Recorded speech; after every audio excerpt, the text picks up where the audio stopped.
All right, so 2023 is looking very promising. 2022, it was a crapshoot. Got a little bit better, got a little bit worse, but towards the end there, we got better, evened out a little bit. Let's talk about what's going on in 2023 and what we can expect from this beautiful treasure that you see right in front of you.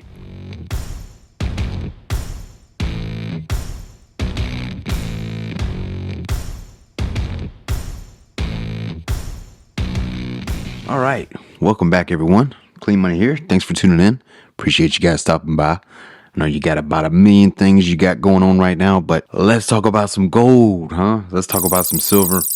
Let's talk about this bullion, man. Great recovery to the end of the year. Wouldn't you agree? It looked like we were destined to go way down, but somehow or another, it found a way to get back to even, and it found a way actually for silver to get a little bit ahead. And that's important. We don't want two negative years back to back. All right, so gold and silver demand is through the roof. Absolutely through the roof. I've never seen anything like it the way it is now. The last time I saw it, this high was back in 07, 08. It's just through the roof.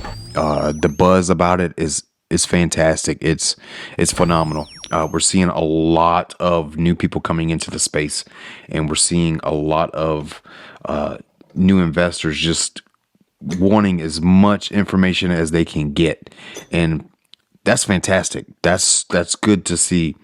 We want to see those people coming in, and we want to see them making the right decisions. And this is what it's all about, guys. Buying gold, buying silver, hedging yourself, protecting yourself.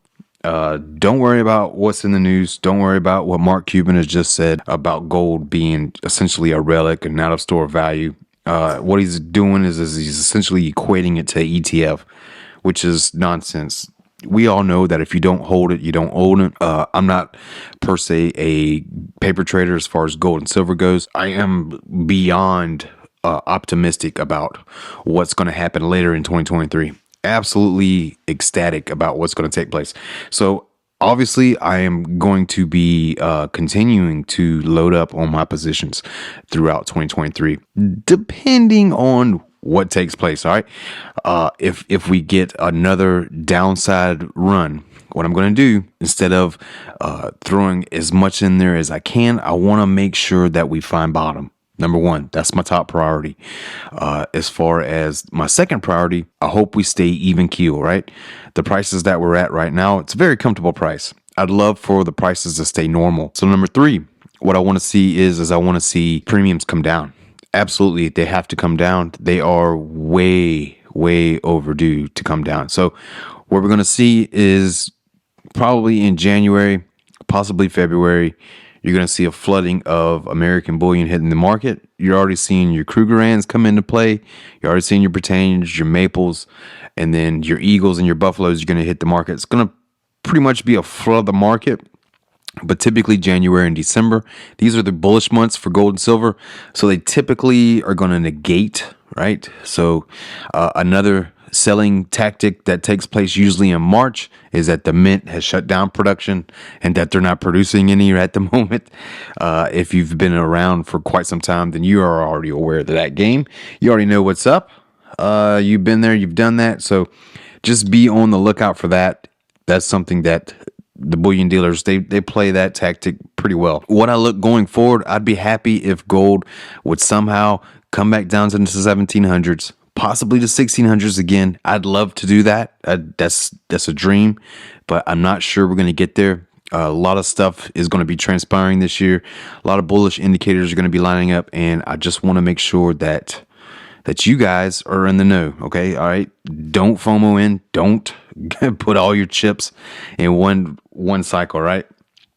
You want to buy as you can.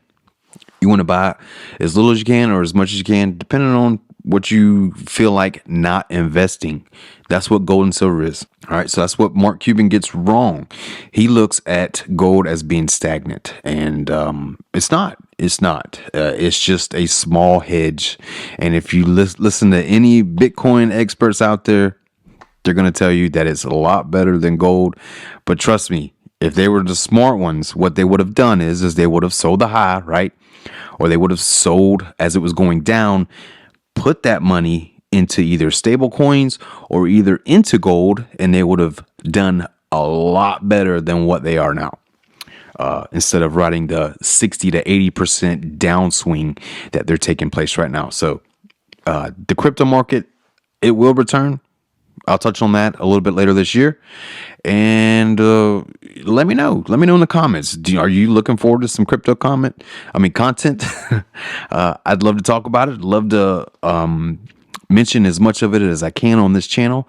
And I love your input and your feedback. So let me know. And as always, guys, keep grinding on your stack.